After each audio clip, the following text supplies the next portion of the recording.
Subscribe and share my channel Sudarsana. శ్రీమాత్రే నమః. శ్రీ గురుభ్యో నమః. శ్రీమద్దేవి భాగవతము 9వ స్కందము. అశ్వపతి మహారాజు సావిత్రిని ఉపాసించుట, తత్ఫలితముగా సావిత్రి అను కన్యక జన్మించుట, సత్యవంతునితో సావిత్రి వివాహము, సత్యవంతుడు మృతుడగుట, సావిత్రి యమధర్మరాజుల సంవాదము. ఇతర బ్రహ్మజ్ఞానులకు యోగ పురుషులు నిర్వాణ పదభక్తిని కోరతారు. కర్మబీజ రూపము నిరంతరము ఫలమును ప్రసాదించుట దీని సహజ గుణము. కర్మబీజ ఫలమును ఒసగువాడు పరమాత్ముడే. అటులనే భగవతి ప్రకృతి యొక్క స్వరూపము. దేవి ప్రకృతి మాయా విశిష్ట బ్రహ్మస్వరూప. కర్మ కూడా వీరి నుండియే ఉత్పన్నమగును. ఈ దేహము నశ్వరమైనది. పృథివీ, తేజస్సు, జలము, వాయువు, ఆకాశము ఈ పంచభూతములు సూత్రరూపములు. పరమాత్ముని సృష్టి ప్రకరణమునందు వీటి ఉపయోగము జరుగును. కర్మచేయు జీవుడే దేహి అనబడును. అతడే భోక్త. అంతర్యామి రూపమున భుజింపచేయువాడు కూడా ఇతడే. ముక్తిని చేయువాడు కూడా ఇతడే. సుఖదుఖములే భోగ్యములు. ముక్తిని నిష్కృతి అని చెప్తారు. సత్తు అసత్తుల భేదమెరుగుట జ్ఞానము. ఈ జ్ఞానము అనేక విధములు. ఘటపటాది విషయములన్నీయును వాసనలకు మూలములు. వివేచనాశక్తిని బుద్ధి అంటారు. శృతియందు జ్ఞానబీజనామముతో దీనికి ప్రసిద్ధి కలదు. వాయువు యొక్క వివిధ రూపములే ప్రాణములు. వీటి ప్రభావముననే ప్రాణుల శరీరములందు శక్తి సంచారము కలదు. ఇంద్రియములలో ప్రధానమైనది పరమాత్ముని యొక్క అంశము. సంశయాత్మక కర్మలను ప్రేరేపించునది. ప్రాణులకు నివారించు శక్యము కానిది, కనిపించనిది, నిరూపించరానిది, బుద్ధిభేదము కలది మనస్సు అని చెప్పబడింది. శరీరధారులకు అంగభూతమై సకల కర్మలను మనస్సు ప్రేరేపించును. ఇది ఇంద్రియ విషయములందు ఎడతెగని దుఃఖమును కలిగించుటకు కారణమైన శత్రువు.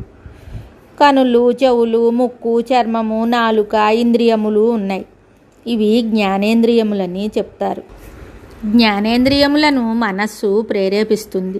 సూర్యుడు, వాయువు, పృథివీ, బ్రహ్మ మొదలగు వారు ఇంద్రియములకు అధిష్టాన దేవతలు. ప్రాణమును, దేహమును ధరించువాడే జీవుడు. ప్రకృతికి అతీతుడై సర్వమునందు వ్యాపించిన వాడే నిర్గుణ బ్రహ్మ. ఆ స్వామినే పరమాత్మ అని అంటారు. ఇతడు సకల కారణములకు కూడా కారణుడు. అమ్మా, నీవడిగిన దానికి శాస్త్రానుగుణముగా నేను తెలిపితిని. ఈ విషయము జ్ఞానులకు జ్ఞానరూపము. ఇంక నీవు సుఖముగా వెళ్ళిపోమ్ము, నీ గృహమునకేగుము. సావిత్రి చెప్తోంది, ప్రభు, మీరు అంతులేని జ్ఞాన సముద్రులు. ఇప్పుడు నేను నా ప్రాణనాథుని మిమ్మల్ని వదిలి ఎలా పోతాను? ఎచ్చటకు పోతాను? నేను అడిగడి సకల ప్రశ్నలకు దయతో మీరు సమాధానం చెప్పండి. జీవుడు ఏ కర్మ ప్రభావముతో ఏ యోనులందు జన్మించును? ప్రభు, స్వర్గమును ప్రసాదించు కర్మ ఏది? నరకమును ప్రసాదించు కర్మ ఏది? ఏ కర్మ ప్రభావమున ప్రాణి ముక్తుడగును? గురుదేవుని యందు భక్తి కుదురుకొనుటకు ఏ కర్మ కారణమగును? ఏ కర్మ ఫలితముగా ప్రాణి యోగియగును? ఏ కర్మ వలన రోగియగును? దీర్ఘజీవి, అల్పజీవియు అగుటకు ఏ ఏ కర్మలు ప్రేరకమగును? ఏ కర్మ ప్రభావమున ప్రాణి సుఖించును? ఏ కర్మ వలన దుఃఖించును? ఏ కర్మతో మానవుడు అంగహీనుడు, ఏకాక్షి, చెవిటి, గ్రుడ్డి, కుంటి, ఉన్మాది, పిచ్చివాడు, మిగుల లోభి, దొంగ అగును? సిద్ధి పొందుటకు, సాలోక్యాది ముక్తులను పొందుటకు ఏ కర్మ సహకరించును? ఏ కర్మ ప్రభావమున ప్రాణి బ్రాహ్మణుడగును? మరి ఏ కర్మతో తపస్వి అగును? స్వర్గాది భోగములను అనుభవించుటకు ఏ కర్మ సాధనమగును? ఏ కర్మ వలన ప్రాణి వైకుంఠమునకు వెళ్ళును?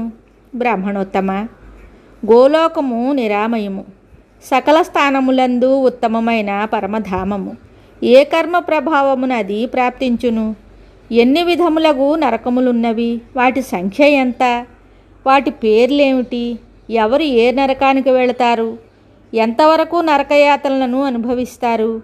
ఏ కర్మ ఫలముతో పాపుల శరీరములందు ఎట్టి వ్యాధులు కలుగుతాయి? భగవన్, నేను అడిగిన ఈ ప్రశ్నలకు అన్నింటికి సమాధానములను చెప్పి నన్ను అనుగ్రహించండి. శుభం. Subscribe and share my channel Sudarsana.